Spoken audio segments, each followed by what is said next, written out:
बिस्मिल्लाहिर्रहमानिर्रहीम। अस्सलाम वालेकुम। आप सबको पंजाबी देश में खुश आमदीद कहते हैं। आज एक नई वीडियो के साथ हाजिर खिदमत हैं। दोस्तों, ये एक नौजवान ज़िम्मेदार अपनी फ़सल में गोबर का इस्तेमाल कर रहे हैं।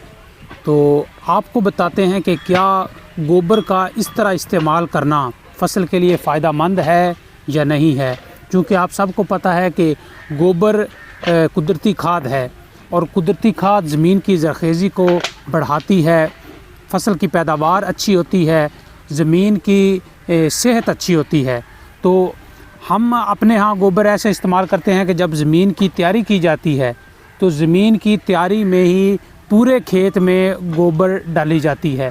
उसके बाद कोई भी फ़सल काश्त की जाती है, उससे पैदावार भी अच्छी होती है और मुसलसल इस्तेमाल करने से ज़मीन की ज़रख़ेज़ी बढ़ जाती है, ज़मीन की पीएच कम होती है और फिर कुदरती खादें इस्तेमाल कर के इस स्टेज पर आप पहुंचते हैं कि मसनूई खादें कम इस्तेमाल करना पड़ती हैं, फ़ायदे ज़्यादा आपको मिल रहे होते हैं।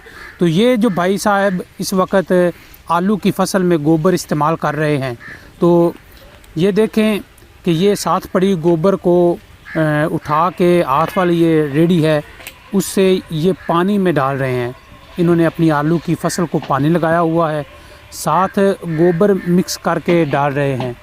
तो इस पे माहिरीन क्या कहते हैं, अगर आपको लगता है कि गोबर का ये सही इस्तेमाल है तो क्या इससे फ़सल की बढ़ोतरी मुतासर होगी, इससे फ़सल हरी भरी सरसब्ज़ होगी, क्या आलू की पैदावार में इससे इजाफ़ा होगा।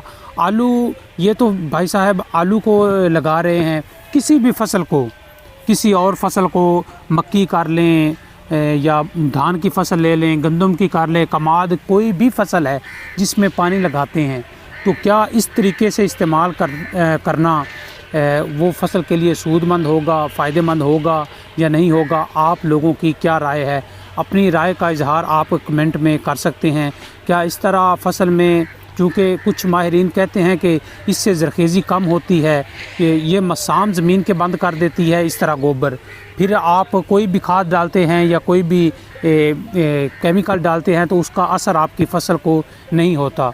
तो इसमें कितनी सच्चाई है, आप लोगों का क्या तजुर्बा है, कमेंट में ज़रूर बताइएगा।